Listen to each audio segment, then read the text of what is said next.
মা, যাকে মন থেকে একবার ডাকলেই সাড়া না দিয়ে থাকতে পারে না, সেই তো আমাদের মা শ্যাম সুন্দরী। আচ্ছা, তার দুঃখের কথা আমরা কি কখনো ভেবে দেখেছি? তোমার চোখে কি গভীর যন্ত্রণা মা, অথচ তোমার মুখে নীরবতা আর অমলিন হাসি। কে তোমাকে আঘাত করলো মা? কেন করলো? তুমি তো কারো কোনোদিন কোনো ক্ষতি করনি, তবে কেন এই নিষ্ঠুরতা?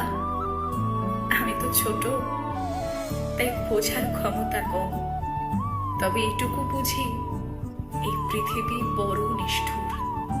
তোমার কষ্ট আমার হৃদয়কে চূর্ণ করে দেয়, তোমার নিস্তব্ধ দীর্ঘশ্বাস আমায় কাঁদায়। মা শ্যাম সুন্দরী, তুমি আমাদের ছেড়ে আর